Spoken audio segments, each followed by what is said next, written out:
if China were to invade Taiwan in the future, leading to war in Far East Asia, how ready would Japan really be? This is a key factor as to why Japan is currently reinforcing its military power.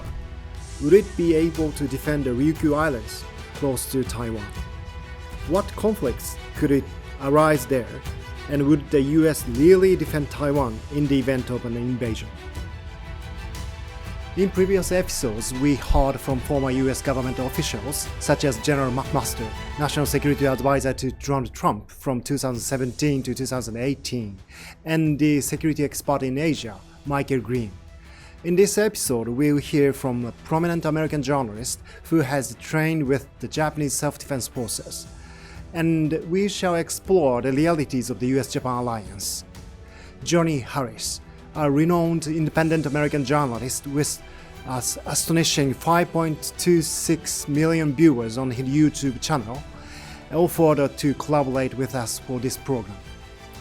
His videos have been viewed millions of times. He's one of the most influential YouTube journalists in the English-speaking world. And he has won an Emmy Award recognizing outstanding American television programs.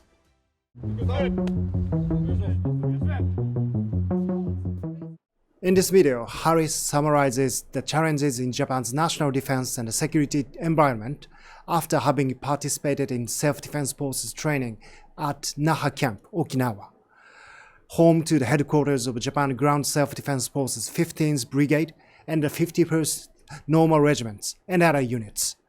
This video also covers the activities of the Ground Self-Defense Forces Amphibious Task Force, also known as Japan's version of the Marine Corps. The Amphibious Task Force is a relatively new unit established in 2018, tasked with recapturing remote Japanese islands that have been invaded and occupied by hostile forces. The mission of recapturing the islands is seen as extremely difficult and dangerous, and the elite unit is said to frequently train together with the US Marines. In his video, Mr. Harris also carefully traces the memory of the Battle of Okinawa during World War II. He conveys the complex feeling of the people living in the Nansei Islands and gives a well-balanced report. For the people living on those islands, the self-defense forces base protects their territory as Japanese homeland in one respect, but in another, it also poses the risk of becoming a military target and being attacked. This video covers the various opinions of those local people from a number of perspectives. The link to this video by Johnny Harris is also posted in the summary section. If you would like to see it first, please watch that video before this one. From the perspective of the US and the rest of the world, Harris's content also shows how Japan is trying to respond to the current difficulties it is facing regarding national defense and security due to the growing military threat from China. I asked Mr. Harris whether he thinks the US would really protect Taiwan in the event of military invasion by China. As a prerequisite to watching Mr. Harris's video, I would like to add some basic information. China is building up its military capability faster than any other country in the world in the 21st century, and this poses a threat to Japan. According to data compiled by Japan's Ministry of Defense for the year of 2023, the number of modern submarines operated by the Chinese Navy is rising steadily, and currently stands at 57 or more. That's more than twice as many as the 22 submarines owned by the Japanese Maritime Self-Defense Force.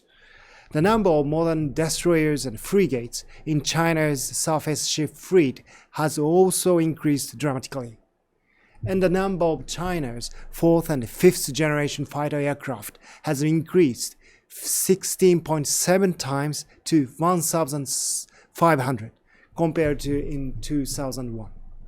What is the purpose of this military build-up, expansion? It is thought that China is aiming to rival the most powerful country in the world, the United States, and be able to conquer Taiwan. And as Mr. Harris's video shows, from the US point of view, Japan is now increasing its defense budget to an unprecedented degree in order to increase its military power and respond to China's military buildup. Japan's defense spending for the fiscal year of 2024 is 7.9 trillion yen, approximately 15 billion US dollars, and a record high. It's an increase of more than 1 trillion yen from the previous year when it was 6.8 trillion yen. So, Japan's defense expenditure has been increasing at a rate of well over 1 trillion yen, roughly 10 billion per year in recent times. Particularly notable is the increase in spend on ammunition. The data is for 2023 and at 828.3 billion yen. It's more than 3 times that of the previous year's 248 billion yen. That's a very significant increase. Ammunition ranges from bullets from small arms to tank shells, missiles used by fighter planes and naval vessels, bombs, torpedoes, landmines, and underwater mines. The Ministry of Finance, which controls Japan's budget, approved such an increase because the war in Ukraine changed all assumptions. Once war broke out, it became clear that there would be overwhelming shortages, especially of ammunition. Originally, the JSDF had not allocated enough budget for ammunition. There were problems getting the right amount to where it was needed, as the logistics of moving ammunition from depot to location has always been problematic. In some instances, the Military Self-Defense Force (MSDF) had to transport ammunition needed by its vessels in Maizuru overload from distant Sasebo. For this reason, it was also pointed out that the JSDF might only have a few days or cycle of ammunition and missiles if war broke out. Such an awareness of the problem of war fighting capability, i.e. the ability to continuing fighting, was reflected in the budget in a realistic manner. And in addition, the budgets for weapons and arms, as well as defense equipment, was substantially increased. However, there are still many issues to be addressed, of which fuel is notable one. Although there are various opinions and perspectives, these improvements in the SDF's capabilities are seen to come into their own through cooperation with US military. In particular, the ability of the self-defense force to demonstrate its capabilities in cooperation with the US military is of particular interest regarding the Taiwan War, in which the combined forces of Taiwan, the US, and Japan will fight against China's military incursion into Taiwan.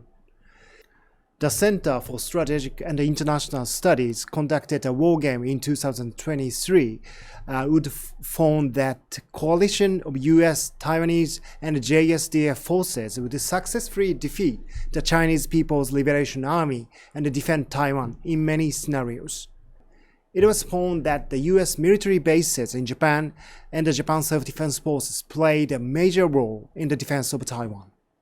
In this interview with Mr. Harris, as we asked him about the reality of the Japan-US alliance and whether it really works. The Japan Self-Defense Forces have various legal constraints on their actions under the Japanese constitution. For this reason, if Japan were not under attack, it is likely that the JSDF would provide logistic support to the US forces in their battle with China from a location far from front lines. However, if American soldiers suffer more casualties in a war far from home and Japanese soldiers suffer fewer casualties, what effect would that have on American public opinion? We asked Mr. Harris about those points as well. Here is the interview with Mr. Johnny Harris. Hi, Johnny. Thank you very much for joining us today. Thank you very much indeed. Yeah, it's good to be here. I'm excited to be here talking to you guys. Thank you. What did you feel when you experienced the JSDF training in Japan? First off, it was very difficult. I got to put on full gear and uniform and got to participate in real training exercises with the JSSDF, and it was a very difficult process. It was also very enlightening. I learned a lot. I saw a lot, and I got to feel a lot of the tension and the anxiety and the fear, but also the camaraderie and the patriotism that exists within the Japanese military, and some of that anticipation that everyone's feeling as things become a little bit more tense in the region. Have you ever experienced the U.S. military training in your mainland, in your homeland? A little bit, yeah. I've been around military bases, and I worked in a military base for a little bit, but I never did full-on training. But yes, I've been exposed to the culture of the U.S. military. I see. What can you say when you compare with those trainings, the U.S. military and the JSDF training, and the culture-wise? I Um, think. I would have to say that the JSDF were kinder, a little bit more kinder and more polite. It's not nothing to say bad about American military, but there's just a little bit more confidence and kind of uh, feeling of it's more kind of um, rude and intense. Whereas I felt like at the JSDF base, everyone was so kind and nice, even though we were working hard. Everyone was respectful, and that was a little bit different than what I'm used to. I see. Did JSDF officials tell you about the restrictions of their behavior, their code of conduct, and restrictions over due to the constitutions and the legal frameworks? Yeah, so I learned a little bit about how there is so many restrictions from the Constitution on the growth of the military. And that, of course, comes from the end of World War II and the time when the US occupied Japan and helped them rewrite a constitution with no strong military. What I have noticed is that over time, especially in the last 10 years, Japan has shown a willingness to be flexible with these restrictions and show that even though they have, for the last 80 years almost, had almost no real offensive military, that the times are changing and the US is leaning on them to be a security partner who can protect themselves. And they know that. And they know that they have to be ready and that they have to build a deterrent against any kind of aggression in the region. And so I see that there are those restrictions, legal and constitutional, but I think that there's an appetite among the Japanese people and Japanese politicians to make sure that the security of the country comes first, and that some of these old legal frameworks are going to have to change Yeah. because of today's situation. Yeah, exactly. Very interesting. And what messages do you want to deliver to the viewers through this video? Well, there are two different audiences I'm thinking here. I'm thinking about the global audience, Yeah. you know, people in the United States and all around the world. And then I'm thinking about the audience in Japan. And those are two different audiences for me. One of my big motives and efforts is I want this story to reach Japanese viewers because it is a story that recognizes the JSSDF and all of the work that they're doing, but then it also recognizes the complicated relationship that Japan has with a growing military. Because last time that happened, it led to some of the most horrific suffering of the Japanese people, and that memory is still very present for a lot of Japanese people, especially down in the southwestern islands. And so I wanted to create a discussion around the need for security, but the fear and the trauma that is associated with militarization. I think it's an important discussion that needs to happen. And I think that the voices of the Japanese people down in the southwestern islands, those voices need to be heard. And then for the rest of the world, I wanted people to see what is happening here in this region and understand that this is something that we read about in the newspaper, but for the people living here, for the soldiers and for the civilians, this is a real thing that they're thinking about every day. And it's very real for them. It's their daily life. It's their islands. It's their, it's their Yeah. security. And I want people to see that in both a geopolitical lens, but also in a human lens. And that was sort of my message from the video. I see. And actually, you talked to the officials of the amphibious task force and then the coastline. And I guess they never said that, but their first enemy is actually China, P- Yes, People's and People's they Army. did tell me that Uh, pretty explicitly, and have told me that, and they use vague terms like, yeah.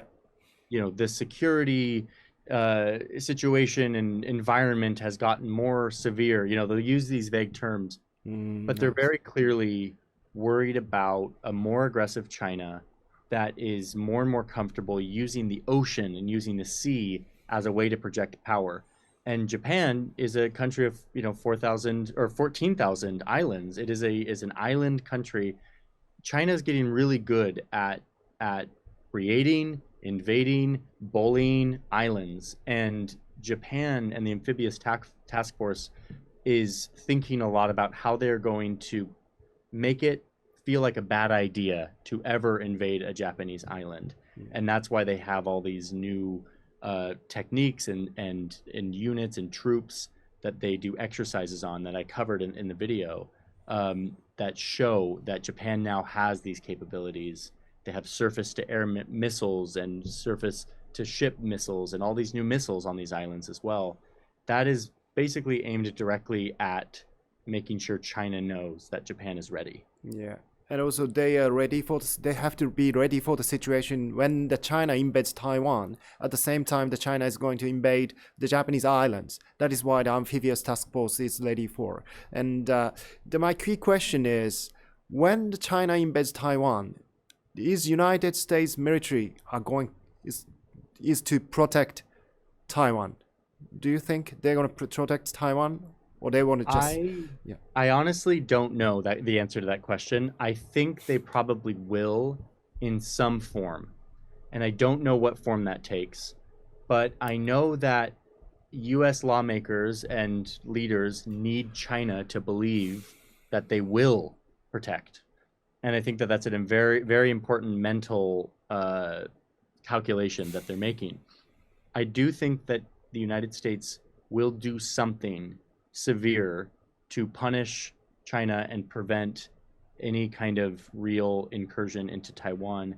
But I also don't think that the invasion of Taiwan is too near. I think China will show more aggressive gray area warfare in the meantime, blockades and other kind of warfare that isn't a full invasion, but still creates pain and creates discomfort for Taiwan and the global economy. But I don't think we're there yet, and I think that things could change, and we could get to a point where that this escalation could go start to go very quickly. And we're not there yet, but I know how quickly these things can change. Mm-hmm. And the commanders I talked to, they mention Ukraine, and they say Ukraine is an example that this kind of thing can happen Yeah. very quickly. Yeah. So even though it's not going to happen right now, everything could change in 5 years or 2 years, and that's what they're preparing for. When that happens, there'll be a whole other set of calculations that the U.S. will have to make, and I think they will come to their rescue. I just don't know how exactly. Yeah, it's difficult to see the calculations and the equation, and if the U.S. government decide to defend Taiwan, maybe the JSDF will participate will in joint military operations. And but due to the legal restrictions you mentioned before, that there will be a situation, and or many situations or some situation in which the American soldiers will be on the front lines in the fight against China. But on the other hand, the JSDF soldiers stays behind. And in that case, the American public may turn against Japanese, seeing a blood of American soldiers is spilled in war far from United States mainland. And while the blood of Japanese soldiers whose land is closer to the battlefield is hardly spilled. What is your take on this? I think that that could be a real problem. The United States has been in a lot of wars, even in my lifetime, in faraway places, fighting, for other people, when really it was to protect American interests. But I remember growing up and seeing the wars in Afghanistan and Iraq, and there was a major outcry from the public saying, why are we fighting these wars that are so expensive, that are far away, and our soldiers are on the front lines? That's these are senseless wars. I do think that this would be a different conflict because China represents a power that could replace the United States as the global superpower. And if China gets to the point where they feel emboldened and powerful enough that they would risk a head-to-head fight with the United States, then that would be a real existential problem for the United States. And I believe that we would probably have all kinds of rhetoric here at home calling for the protection of the world order and all of those things that happens when war comes around. So yes, I do believe that that could be a problem, but I think that the United States is looking at China, and it is a conflict between those two. Everyone else is kind of caught in the middle and caught in the crosshairs of that war.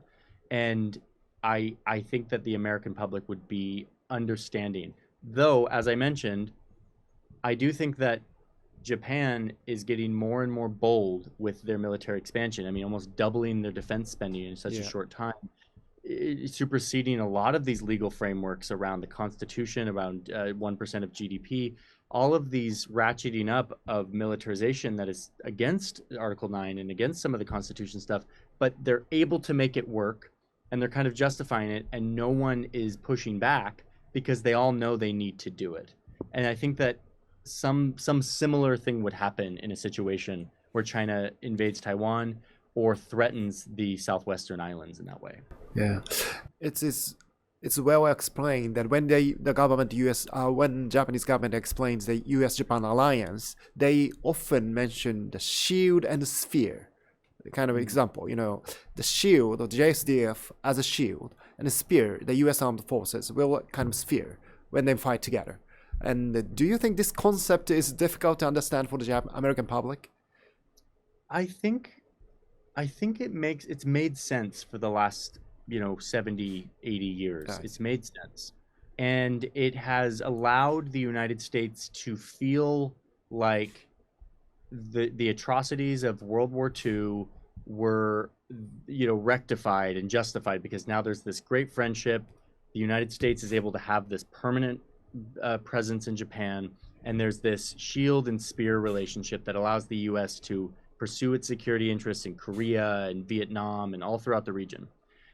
And yet, I think it's changing now, where I think it's Japan that feels like they need to have their own spear. I Nice. think Japan is starting to feel like, especially in a world where the United States potentially starts to take a back seat to global leadership, which under a potential Trump administration is something that very much could happen and already has started to happen in Europe, with a potential Trump administration and what he demonstrated when he was in power. So I think if Trump comes back into the White House, you'll see an America that doesn't give security guarantees to anyone unless it directly serves America right now. And that could be a real problem for this calculus of deterrence, where you have to promise you're going to show up. Trump doesn't promise anything to anyone, and that will embolden Russia, and it could embolden China. And so I think Japan and the Philippines, everyone in the region says we need our own spear. We need to be ready, and yes, we'll rely on the United States, but we can't trust them 100% because of the behavior of the Trump administration. It's very interesting. Yeah. Personally, I guess if whether the U.S. public can support the war to defend Taiwan is depends on how the war begins, I guess. So looking back to the history, when the U.S. ship sank, you know the U.S. public opinion got very furious, got very angry. Now, when we look back the history, Maine and the ship Maine was exploded, and the American public got very angry and went into war with Spain, and the luxury cruiser Lusitania. They were sunk Yeah. by the U-boat by the German, Yeah. and the American Yeah. public got really furious, and they go to the World War One, and the warship Arizona was sunk due to the Pearl Harbor attack. The American public got really angry, and actually the U.S. ship or the U.S. citizen was killed on the ship, on board. And if the China is going to attack the U.S. vessel or the fleet, and do you think, my understanding is correct? No, I think that's absolutely correct that any country will feel motivated to go to war if they feel like they need to seek revenge. And you're seeing this right now in Israel. Israel will go to war endlessly because of revenge. That is a powerful, powerful motivator. But you know what else is really motivating, especially for the American people, I've noticed in the last 2 years, is defending some kind of freedom, some kind of ideal of democracy and freedom. Here in the United States, when you drive around a neighborhood, for the last 2 years, you see Ukrainian flags on people's mailboxes. Yeah. People put Ukrainian flags in their windows, and they light them up at night. And that has been so interesting to me to see that this place that's far away that most people didn't even know. Americans don't know a lot about geography, so it's like they didn't even know where Ukraine is, and now suddenly everyone cares about Ukraine and everyone has a Ukrainian flag. It's because and I think a lot of countries are like this, but I think the United States is very willing to go defend some kind of freedom. I think that's what brought us into Europe during World War II, and I think that the American people would rally around the David and Goliath sort of spectacle of China versus trying to swallow this democracy called Taiwan, where we get all our microchips. Yes. And I think that it would have a similar effect. Now, the problem with that is that it wears off pretty easily. What's happened with our situation in Ukraine is after 2 years, suddenly American people and lawmakers are over it, and they're like, all right, we've moved on. We care about Israel now. And so it doesn't have the same endurance.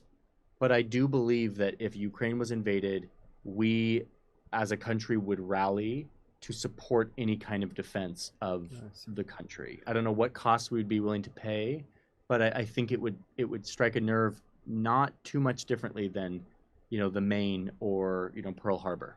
I see. You mentioned the impact of the presidential election of this year about security and the deterrence in the Southeast Asia. And if the Trump is go back to the White House, as I learned what you said, and if the President Biden is selected, he repeatedly he's saying that we're going to defend Taiwan. The U.S. is committed to defend Taiwan. However, how do you see the situation, the lawmakers and the senator and the House of Representatives? There are conservative, generally speaking, the conservative Republicans is very eager to defend freedom and democracy. They used to be, but now the situation is changing in the U.S. Parliament. How do you see it? It depends on who will be the president. Yeah, I think it'll be the president that will make the difference, because Trump is a strange. He's not. He doesn't fit into a box. He is anti being global leadership because he doesn't love making alliances that are built off of trust. He is kind of a deal maker who wants to only make deals that will directly serve him. And so, whereas most American lawmakers and previous presidents from both parties are able to unify around protecting America and its allies, and that's a commitment to NATO, that's a commitment to the security agreements in the Pacific, and Trump is able to just sort of throw all of that out. Now, people will follow Trump. That's the thing, is if he's at the top, all of these Republicans will follow him and they'll suddenly get on board. But if he's not at the top, these Republicans won't just suddenly jump on board with being anti-NATO, though they've shown a little bit of that with Ukraine.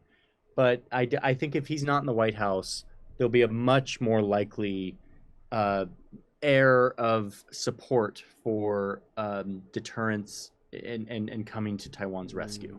I see.